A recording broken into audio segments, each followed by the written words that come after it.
നൂറ്റാണ്ടുകളുടെ പഴക്കമുള്ള പേയാട് കാവുവിള ശ്രീ തമ്പുരാൻ ക്ഷേത്രത്തിലെ 3 ദിവസം നീണ്ടു നിൽക്കുന്ന ഉത്സവത്തിന് പൊങ്കാലയോടെ ഇന്ന് പരിസമാപ്തി.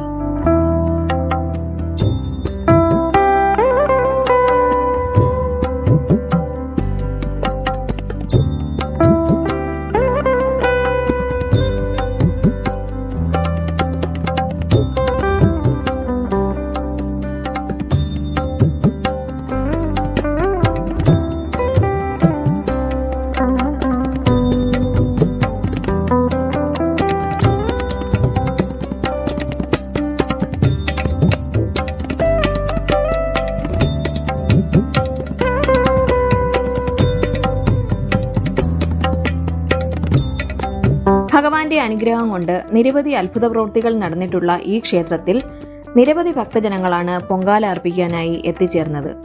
ഈ പ്രദേശത്ത് ആയിരത്തോളം വർഷങ്ങൾ പഴക്കമുള്ള ഒരു പുണ്യ പുരാതന ക്ഷേത്രമാണ് കാവുവിള തമ്പുരാൻ ക്ഷേത്രം. ഇത് നൂറ്റാണ്ടുകൾ പഴക്കമുള്ള ഒരു ബ്രാഹ്മണ ശ്രേഷ്ഠന്മാർ ആരാധിച്ചു വന്നിരുന്ന അമ്പലങ്ങളും ബ്രാഹ്മണ ഇല്ലവും സ്ഥിതി ചെയ്തിരുന്ന സ്ഥലമാണ്. അങ്ങനെ ഒരു കാലഘട്ടത്തിൽ ബ്രാഹ്മണർക്ക് ഇവിടെ ഒഴിഞ്ഞു പോകേണ്ട ഒരു സാഹചര്യം വന്ന് അവർ ശപിച്ച് അമ്പലത്തിൽ വിഗ്രഹങ്ങളും ക്ഷേത്രത്തിലുള്ള വിളക്കും മറ്റ് സാധനങ്ങളെല്ലാം അടുത്തൊരു കുളത്തിൽ ഉപേക്ഷിച്ചിട്ട് അവരിവിടുന്ന് പലായനം ചെയ്തു. പിന്നെ അതിനുശേഷം ഈ ബ്രാഹ്മണ സമുദായത്തിൽപ്പെട്ട് തന്നെ ഒരു ബ്രഹ്മരക്ഷസ് ഈ നാട് മുടിപ്പിച്ചു. അവർ ബ്രഹ്മരക്ഷ രൂപം കൊണ്ട് കലിതുള്ളി ഈ നാട്ടിലെ ജനങ്ങൾക്ക് ജീവിക്കാനോ താമസിക്കാനോ ഒക്കാത്തൊരവസ്ഥ വന്നപ്പോൾ ഇവിടുത്തെ അന്നത്തെ നാട്ടുകാർ മലങ്കാണിയെ പോയി കണ്ട് അവിടുന്ന് വില കൊടുത്തൊരു തമ്പുരാനെ വാങ്ങി കൊണ്ടുവന്ന് കുടിയിരുത്തി. ആ തമ്പുരാൻ വന്നതിന് ശേഷമാണ് ഈ ബ്രഹ്മരക്ഷത്തിൻ്റെ ഉപദ്രവം നാട്ടിൽ നിന്ന് മാറി തമ്പുരാൻ്റെ അനുഗ്രഹം നാട്ടുകാർക്ക് ഉണ്ടായി തുടങ്ങി. തമ്പുരാൻ്റെ എല്ലാവിധ അനുഗ്രഹം ഇവിടെ നാനാജാതി മതത്തിൽപ്പെട്ട എല്ലാ ജനങ്ങൾക്കും തമ്പുരാൻ്റെ അനുഗ്രഹം കൊണ്ട് ഇവിടെ ഒരു ഹിന്ദു എന്നോ അല്ലെങ്കിൽ എല്ലാ മുസ്ലിങ്ങളുടെയും ക്രിസ്ത്യാനികളുടെയും എല്ലാവരുടെയും സഹകരണത്തോടു കൂടിയാണ് ഇപ്പോൾ ഈ അമ്പലം നടന്നു പോകുന്നത്. ഇപ്പോൾ ഇവിടെ പ്രതിഷ്ഠ നടത്തിയിട്ട് 22ാമത്തെ വർഷമാണ്. പല അത്ഭുത പ്രവർത്തികളും ഈ അമ്പലം കൊണ്ട് നാട്ടുകാർക്കുണ്ടായിട്ടുണ്ട്. കല്യാണം കഴിഞ്ഞ് വിവാഹം കഴിഞ്ഞ് 12-13 വർഷമായിട്ട് മക്കളില്ലാതെ വരുന്നവർ ഇവിടെ വന്ന് ഈ ബ്രഹ്മരക്ഷസിന് പൗർണമി ദിവസം വെള്ള പൊങ്കാലയിട്ട് 7 പൊങ്കാല തികയുന്നതിന് മുമ്പ് അവർ ഗർഭിണികളായി പ്രസവിച്ചിട്ടുണ്ട്. ഇതുവരെയുള്ള ചരിത്രത്തിൽ ഇവിടുന്ന് നേർച്ച ചെയ്ത് പ്രസവിച്ചിട്ടുള്ള കുട്ടികളെല്ലാം മകയിരം നക്ഷത്രത്തിലാണ്. മകയിരം തിരുവാതിര പുണർന്നോണ് ഞങ്ങളുടെ പ്രതിഷ്ഠാ വാർഷികം. മകയിരത്തിന് തുടങ്ങി പുണർന്ന പൊങ്കാലയ്ക്ക് അവസാനിക്കും. പക്ഷേ ഇതുവരെ 7-8 സ്ത്രീകൾ മക്കളില്ലാതെ ഇവിടെ വന്ന് പ്രാർത്ഥന നടത്തി പൊങ്കാലയിട്ട് അവർ സന്താന ഭാഗ്യം കിട്ടിയിട്ടുണ്ട്. അതെല്ലാം മകയിര നക്ഷത്രത്തിലാണ് ജനിച്ചിട്ടുള്ളത്. ഇപ്പോഴും അങ്ങനെയുള്ള നേർച്ചകൾ നടന്നുകൊണ്ടിരിക്കുകയാണ്. ഒരു കൊച്ചതുപോലെ വന്നതാക്കി അവർ ഗർഭിണിയായി ഇപ്പോൾ മലേഷ്യയിൽ പോയിരിക്കുകയാണ്. അവരുടെ നേർച്ച ഇപ്പോഴും നടന്നുകൊണ്ടിരിക്കുകയാണ്.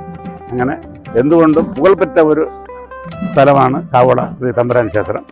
ഇനിയും ഇവിടെ പല ക്ഷേത്രങ്ങളും പണിയാനുണ്ട്. തമ്പുരാനിരിക്കുന്നത് വേറൊരു ക്ഷേത്രം തുറസായ ഒരു അമ്പലം പണിത് തമ്പുരാനെ പുറത്താക്കണം.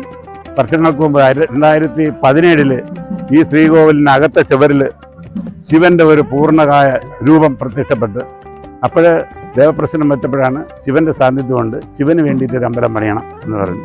ഇനി അങ്ങനെ ഈ തമ്പുരാനിരിക്കുന്ന ക്ഷേത്രം പൊളിച്ച് ശിവന് വേണ്ടിയിട്ടൊരു ആലയം പണിയണം, തമ്പുരാന് വേറൊരു ആലയം പണിയണം, ദേവിക്ക് പുതിയ ഒരു ആലയം പണിയണം. അങ്ങനെ ഒരു വലിയ ഒരു സംരംഭം ഈ ഭരണ സമിതിയുടെ കയ്യിൽ ഇരിപ്പുണ്ട്. എല്ലാം തമ്പുരാൻ്റെ അനുഗ്രഹത്താലും നാട്ടുകാരുടെ സഹായത്താലും ഉടനെ തന്നെ നടന്നുകൊള്ളും. എല്ലാം തമ്പുരാൻ്റെ അനുഗ്രഹം. ശിവന്റെ പൂർണ്ണകായ വിഗ്രഹം പ്രതിഷ്ഠിക്കണമെന്ന അരുളപ്പാട് ഉണ്ടായതിന്റെ അടിസ്ഥാനത്തിൽ പ്രശ്നവശാൽ അത് ബോധ്യപ്പെടുകയും ചെയ്തു. തുടർന്ന് ക്ഷേത്ര നിർമ്മാണവും തുടർ നടപടികളും സ്വീകരിച്ചു വരുന്നു. 1000 വർഷത്തോളം പഴക്കമുണ്ടെന്നാണ് പ്രശ്നവശാൽ പറയുന്നത്. ഇവിടെ ബ്രഹ്മരക്ഷസ്, യക്ഷിയമ്മ, നാഗര്, യോഗീശ്വരൻ, ഗണപതി ഭഗവാൻ, തമ്പുരാൻ, ദേവി, ഇനി അടുത്തൊരു ശിവപ്രതിഷ്ഠ ഇവിടെ വരാനുണ്ട്. അത്രയാണ് ഇവിടുത്തെ പ്രതിഷ്ഠ.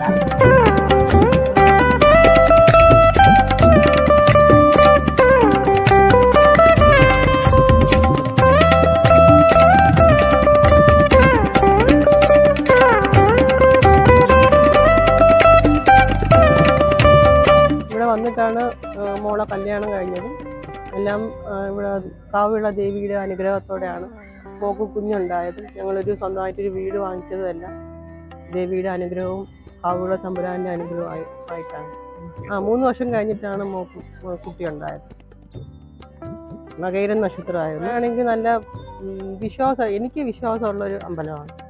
എന്ത് വന്ന് നമ്മൾ പിന്നെന്തോ സങ്കടപ്പെട്ട് അപേക്ഷിച്ചാലും ശരി നടത്തരുന്നത്.